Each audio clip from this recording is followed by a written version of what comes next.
Сәлеметсіңдер ме балалар? Бүгін бізде сауат ашу ұйымдастырылған оқу қызметі. Білім беру саласы қатынас, ұйымдастыру іс-әрекеті сауат ашу. Сабақтың тақырыбы М дыбысы мен әрпі. Балалар, шаттық шеңберін бірге қайталайықшы. Барлық әріп бағалы, айтып әділ бағаны, әріпсіз сөз болмайды, буын үнсіз болмайды. Адам барлық әріпті ардақтайды, қолдайды. Жарайсыңдар балалар. Ал балалар өткенді пысықтап, өткен әріптерді қайталайық. Ол үшін дидактикалық ойын ойнайық. Шашылған әріптер. Шарты. Ұстаған әріпті атап қандай дыбыс екенін айту. Жарайсыңдар. Ал енді балалар, мен сендерге жұмбақ жасырайын. Өзі жап-жас мұрты бар, ет пен сүтке ұмтылар. Тастамайды жылы үйде түкті тонын шұп-шұбар. Жауабы мысық. Дұрыс айтасыңдар балалар.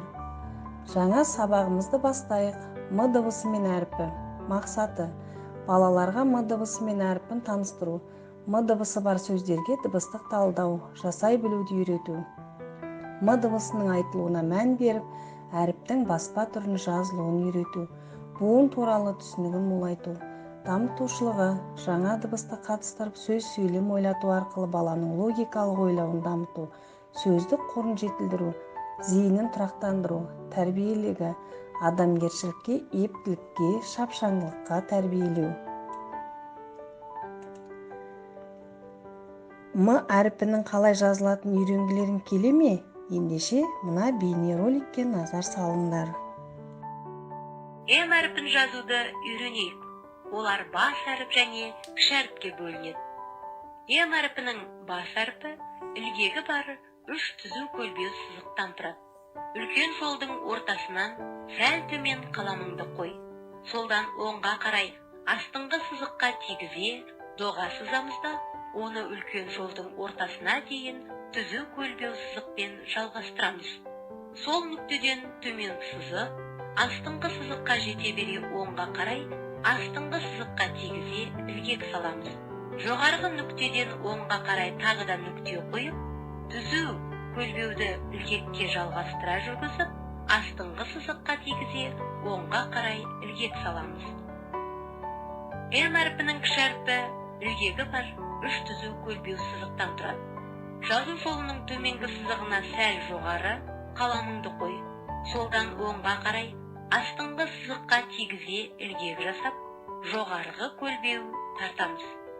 Оны жоғары сызығына тигізген соң, төмен қарай көлбеу сызып, оны астыңғы сызыққа тигізе доға сызып, тағы да жоғары сызыққа дейін көтереміз де, тағы да төмен түсіп, төменгі сызыққа тигізген соң оңға ілгек жасаймыз.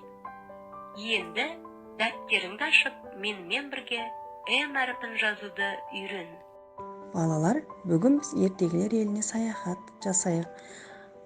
Мақта қыз бен мысық ертегісі. Мақта қыз үй жинап жүріп бір мүйіз тауып алады. Мысықты шақырады. Мысық келмейді. Қыз келмесең келме деп мүйізді өзі жеп қояды. Жеп болған соң мысық келіп, неге шақырдың деп сұрайды. Мақта қыз айтпайды. Сонан соң мысық, ендеше қатығыңды төгем дейді. Мақта қыз, мен құйрығыңды кесіп аламын дейді. Мысық қатықты төгеді. Мақта қыз мысықтың құйрығын кесіп алады. Мысық, апа, құйрығымды берші дейді. Мақта қыз, менің қатығымды төле дейді. Мысық сиырға барады. Сиыр, маған қатық берші дейді. Сиыр, менің қарным ашып тұр, маған жапырақ әкеліп берші дейді. Мысық ағашқа барып, ағаш жапырағыңды берші дейді. Ал балалар, біз сиырдың тапсырмасын орындайық. Ол үшін дидактикалық ойын ойнайық. Сөз ойла, тез ойла. Шарты: М дыбысына сөз айту.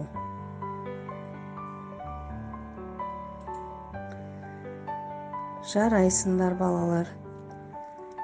Ағаш, мен шөлдеп тұрмын, су әкеліп берсең жапырақ беремін дейді. Мысық суға бара жатса, су әкеле жатқан қыздарды көреді. Қыздар, маған су беріңдерші дейді.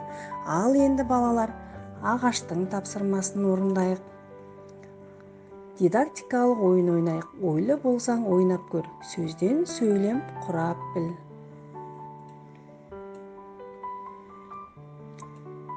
Жарайсыңдар балалар. Қыздар оған: бізге сағыз әкеліп берсең, біз саған су береміз дейді. Мысық дүкенге барады. Әй дүкенші, маған сағыз берші дейді. Енді қыздардың тапсырмасын орындайық балалар. Әліппе дәптерімен жұмыс.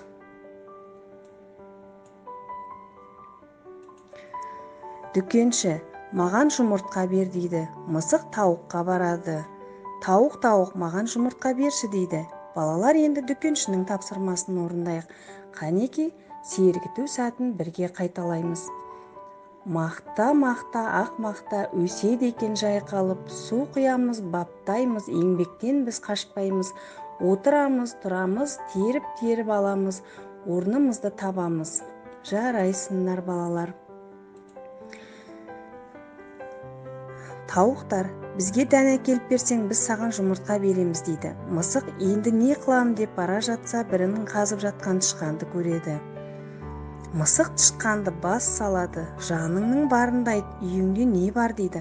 Ал балалар, тауықтың тапсырмасын орындайық. М әріпін жаз. Ауада, магнит тақтада, әліппе дәптеріңе жаз. Жарайсыңдар балалар. Тышқан қорыққаннан үйімде бір табақ тарым бар дейді. Мысық: маған бір уыс тары бер дейді. Ал кел тышқанмен ойнайық. Әріптер кассасында мақта сөзін жазамыз балалар.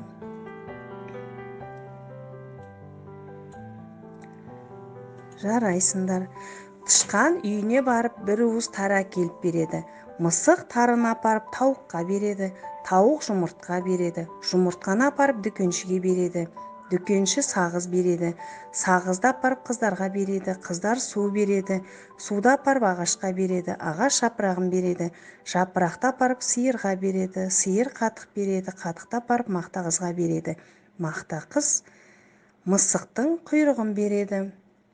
Ал балалар, мақта қыз бен мысықтың ертегісін аяқтап, бүгінгі сабағымызды қорытындылайық. Балалар, бүгін қандай әріппен таныстық?